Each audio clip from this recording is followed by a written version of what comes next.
space. Yeah, but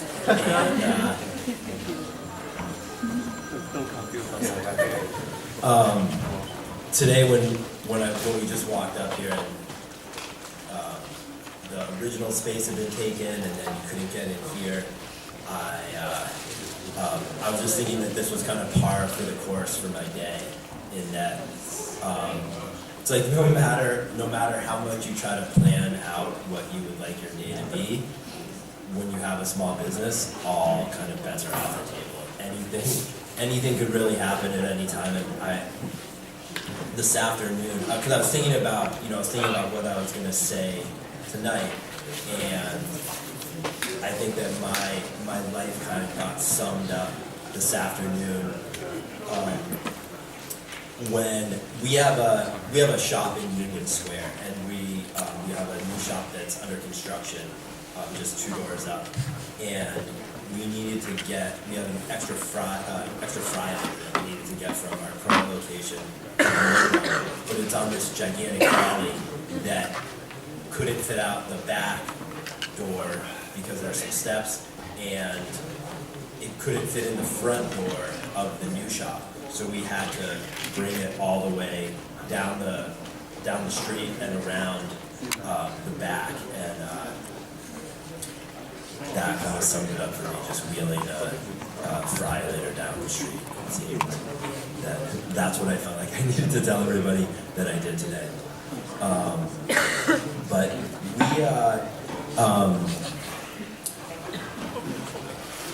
we started Union Square Donuts. It'll be 2 years in February, and it definitely. There's no shortage of donuts in Boston. So before the donuts, we had been going to the farmers market. We started off selling kombucha, which is it's a fermented tea drink, and we had that on tap from a bike. And so we brought that to the market for a little bit, and then we started making fresh fruit popsicles. And then my brother called me up one day. He lives in Brooklyn, and he gave me a ring, and he just said, "Josh," he's like, "we got to do donuts." So I called up a friend of mine who was a baker, and we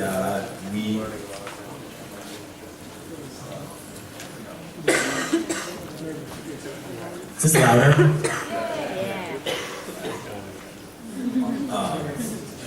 So I was talking to Heather Schmidt, our current business partner. She was a baker, and I called her up, and we sat down, and it went from concept to market in about 3 weeks to our first event. But one thing that is amazing about food is just that sense memory of food, and it just has that ability to just elicit memory. And so food's always been really important in my life, in my family's life, and so there's something about food, and then there's something about a bakery or donuts where you just walk in and you smell donuts. And when we started the shop, it was really great to see. You could see people coming in with their parents, or a parent bringing in their kid for the first time, and it was just kind of carrying that on when they had their first donut. And my parents actually owned a natural food store when I was growing up. So we grew up on tofu and carob. So we actually didn't have any sugar, we didn't have any donuts.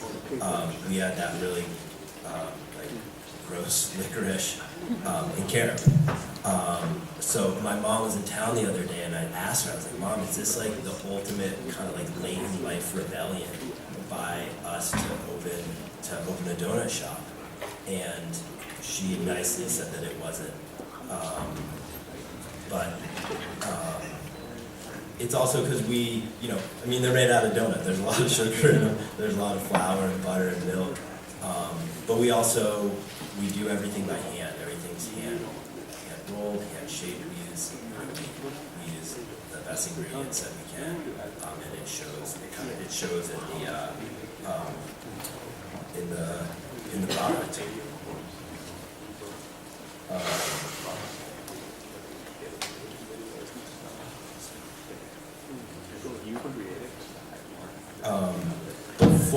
Before I moved to Boston, I had a stonemason business for a while after I graduated college, and then after that I started teaching. I taught students with emotional behavioral challenges. So I've kind of taken, well, my business partner, she worked in restaurants and she went to cooking school. I've kind of taken a more non-traditional route to where I am now. And,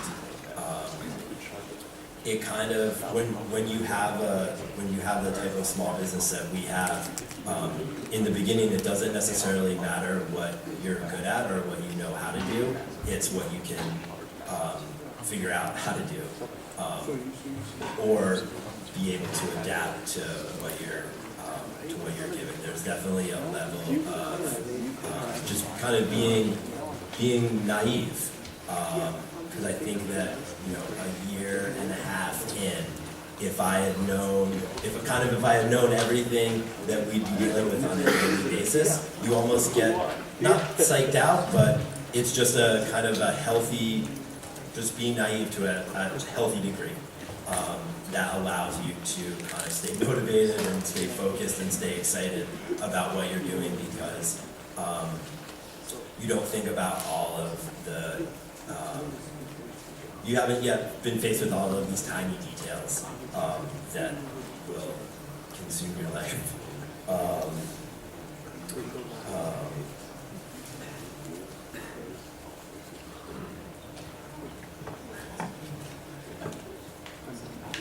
But one of, when we first started, we were in a pop-up, in a test kitchen in Union Square in Somerville, and there was a small retail area in the front, and we were producing the donuts in the kitchen and then selling them in the front. And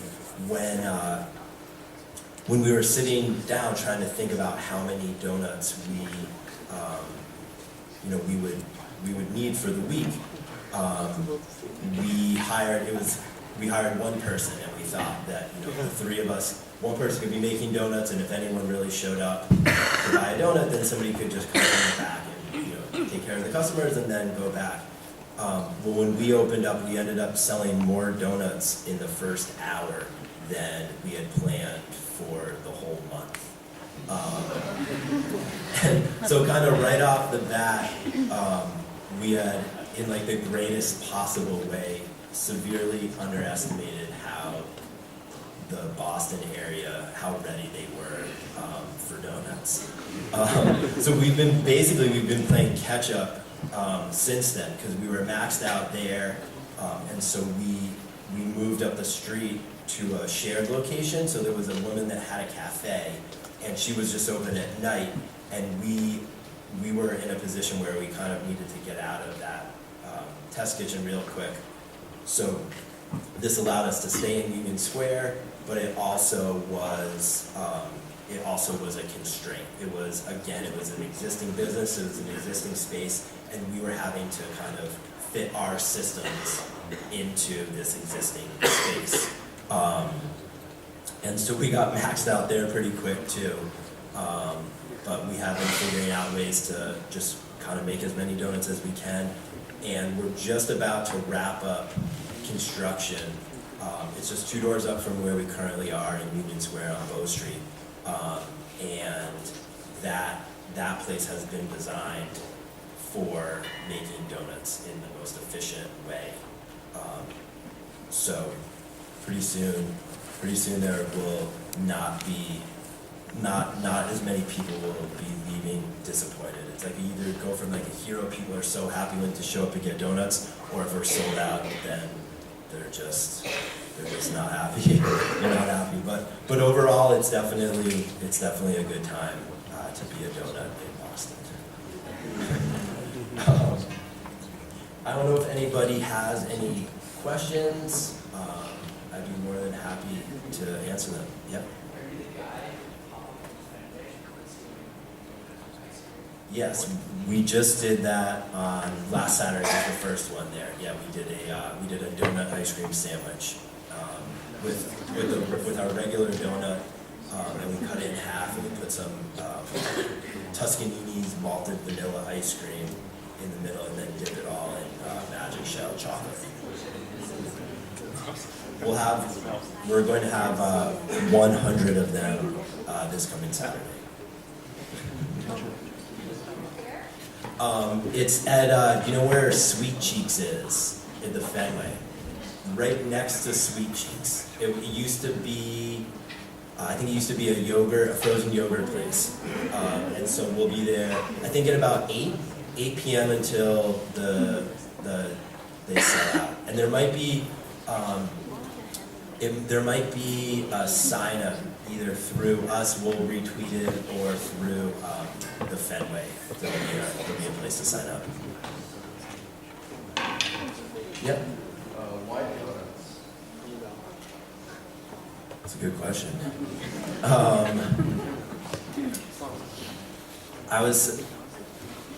Early on, we bank with Eastern Bank, and in the beginning stages of me trying to convince them to loan us some money to build out a new shop, that's the exact same question that the business banking guy asked me, and I kind of sat there for a second and was trying to figure out what to say. And it's like the gift and the curse of just saying whatever pops into your head. And I think that I said something like that I was just barely not smart enough to know what I was getting myself into. And he thought it was funny, and then lent us some money a couple months later. So, but it's one of those things like donuts. You know, in New York, donuts are trending. In St. Louis, in Los Angeles. I mean, donuts are timeless. There's been donuts everywhere forever. Everybody fries dough in one sense or another, in different cultures and different parts of the world. And when right after we opened, I was talking to this woman that had been living in Union Square for 70 years or something. And when we first started, we had a few different flavors. We had a chocolate chipotle and a few different flavors. And I said to her, I was like, "Oh, we're taking donuts to the next level." And she was like, "No." She's like, "You're making donuts how they used to be made. Everything was hand rolled, hand shaped." So it's one of those things where we're in this position where you can keep your eye, and we do, on the global food trends or global flavor trends. So we have a maple bacon, and so you just keep your eye on all of the different flavors that are going on. But on the same hand, people still want a jelly donut. They want something with chocolate. They want something with vanilla, and strawberries extreme. So as long as we can have, a nice selection of flavors that are good for kids, good for adults, good for everybody, we do have one of those, because donuts are so timeless and, everybody loves donuts, we do have a product that really everybody can be our target market.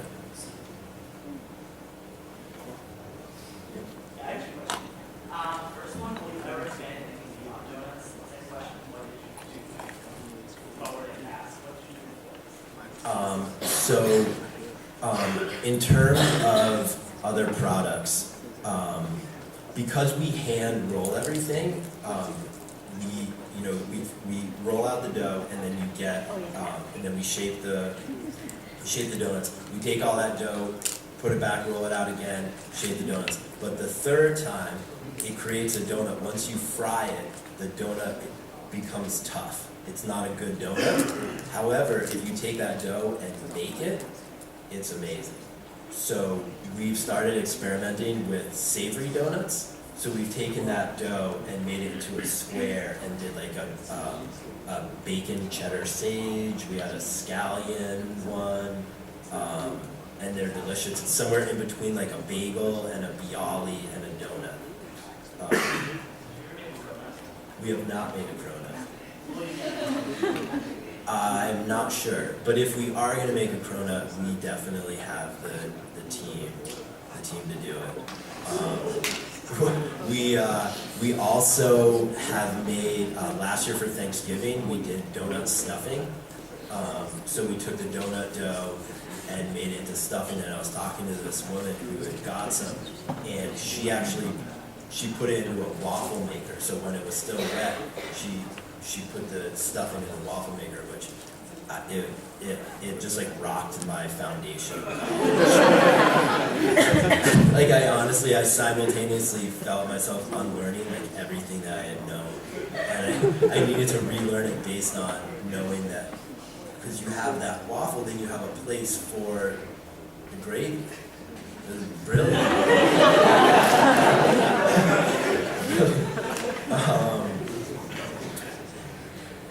We just started doing a donut muffin also. That we haven't even talked about that yet, so don't tell anybody. What else were we doing with the donut dough? We started just doing a so it's kind of all things donut related. But in the new shop, we're gonna we just had in the old shop, just because of how the kitchen was, where the equipment was, nothing was really right. So we had this one kind of crummy oven that we weren't really able to, do stuff right. And for all the bacon, we crisp it, right? So we bake it. And we just had to put one sheet pan in the oven at a time, and it would basically take 2 people over the course of 2 days, about 10 hours to make all the bacon for the week. And just today we got in a convection oven for the new shop, and that basically will be able to cook a week's worth of bacon in an hour with one person. So we definitely haven't necessarily been doing things efficiently, but we've been doing what we've had to do to get all the product out there. So once that convection oven will be able to do all like cinnamon buns, and then we will be able to do some other kind of pastry as well. And in terms of what I did before, I went to school in Vermont at UVM. I was an English major and moved back to Amherst, Mass, my hometown, and started a stonemason business. Did that for about 5 years or so, and then started teaching. And basically I had to go from trying to be smarter than rocks to smarter than kids. And I don't know, I'm not quite sure who won. It wasn't me in any of the scenarios. Yep.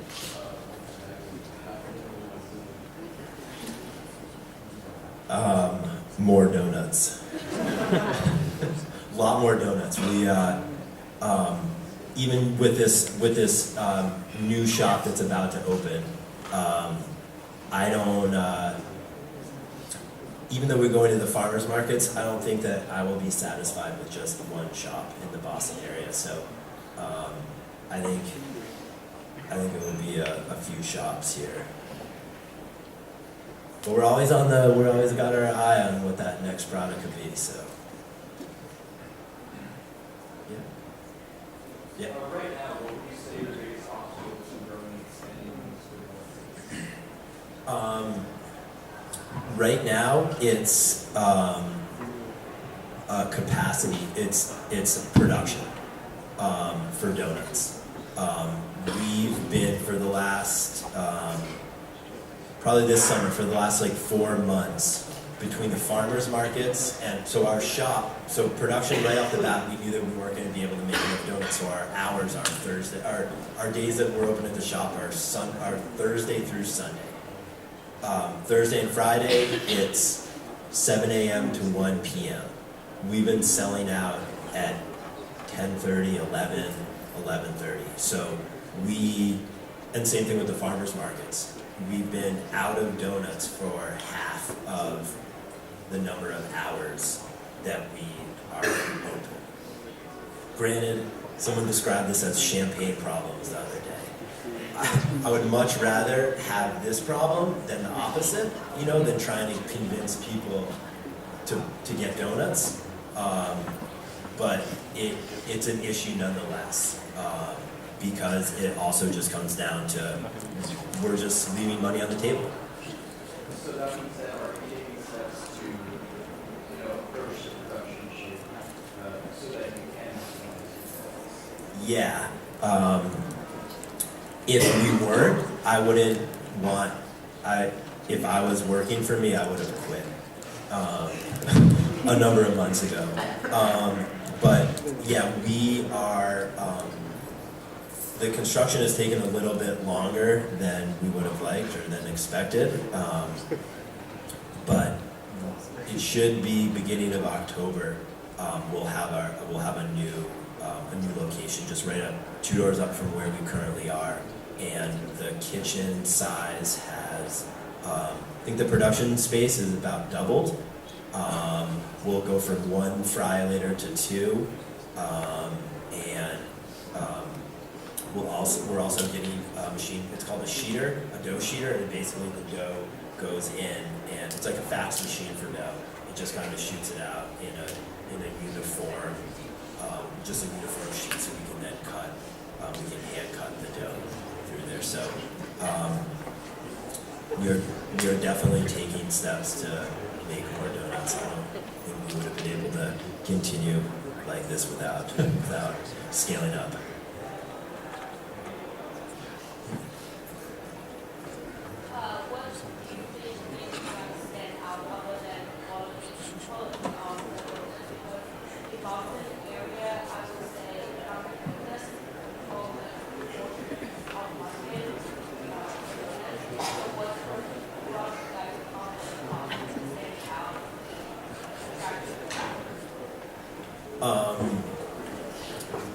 I saw a statistic in Somerville where we are. I think it was like in 0.7 miles in any direction, there's a Dunkin' Donuts.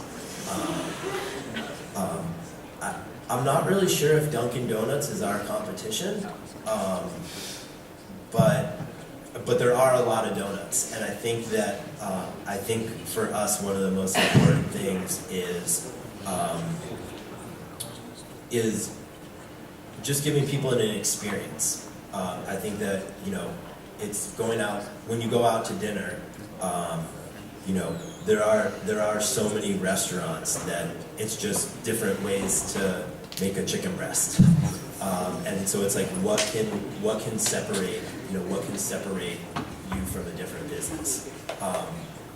We know that if the product wasn't good, we wouldn't put it out there. So we know that the product is very good. So we concentrate really hard on customer service and being nice and friendly, and making it so that it whether the donuts are delivered and you get them in your office, or you come to the shop, or you come to the farmer's market, it might not be an extraordinary experience, but it's extraordinary, and it's and that's incredibly important to us as well. Yeah. Last year we tried an apple cider donut, and we just couldn't get it. We just couldn't get it right. I had to eat an unbelievable amount of apple cider donuts. This year, however, we've gotten it right. It's very good. Some glazes. I would say that the product just takes a little while to develop. It doesn't always start off good, or it can switch. Like we we do a fluffernutter donut, and we'll actually have it on Saturday. There's a fluff festival in Union Square in Somerville, and so last year when we first did it, we put the fluff in the it was a filled donut, so we put the fluff in the middle and the peanut butter and the peanuts on the top. But that was just kind of a mess. The donut's still kind of a mess, but we put the fluff on the top now, and then we made a peanut butter pastry cream, so it's not just peanut butter. It's this delicious pastry cream, so we fill it with the pastry cream and then the fluff at the top. It's a commitment.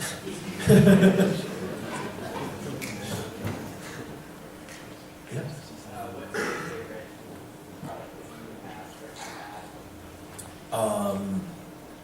That we make? My first favorite was the vanilla bean donut. My current favorite is the sugar raised, which is just our plain, our raised donut, and then we just toss it in super fine sugar. And what I like about that is it just kind of highlights how good the dough is.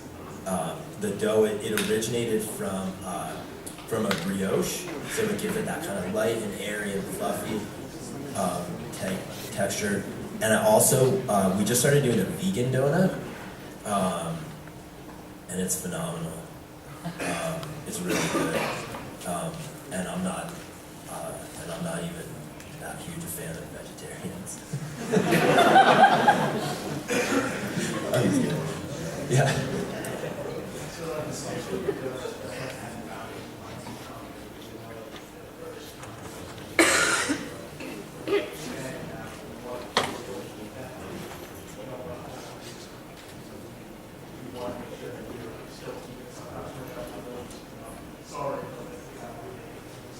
Yeah, and we've thought a lot about that. It's a great point.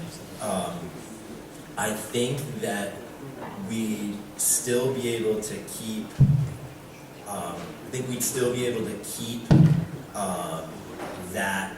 That kind of feeling, but just have more donuts. Like there's too many people now that are walking away without a donut.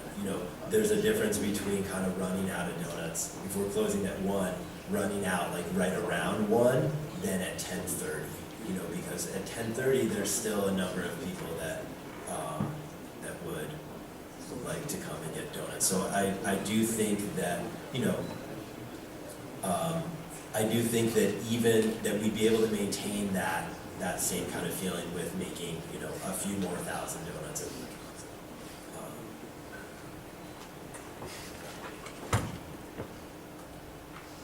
So you guys, you're obviously in Union Square and Somerville. Have you noticed differences trying to sell donuts in like parts of Boston? We have universally found that donuts can be pretty low risk, but like a high ROI if you show up somewhere with donuts. There's definitely can be different flavors that are more popular in certain areas. So, like Dewey Square. So at the farmers market, the farmers market's in Boston, or we do one at Harvard University, and then some in Davis Square and Central Square. It definitely is. It can be a different crowd, and what we've found is that the farmers markets have been a great kind of channel to market. A channel to the larger market, like a channel to market for us. And while they are financially viable on their own, it also, our tent, it says Dewey Square Donuts on it. And so in Dewey Square, there's thousands of people walking through there. So whether someone stops and gets a donut, there's just brand impression after brand impression after brand impression. And what we found is that people will stop at the market and get a donut or 2 donuts, maybe 3, and then call the shop for a larger pickup, or call the shop to pick up a couple dozen at the market. So it's a good place to test stuff also.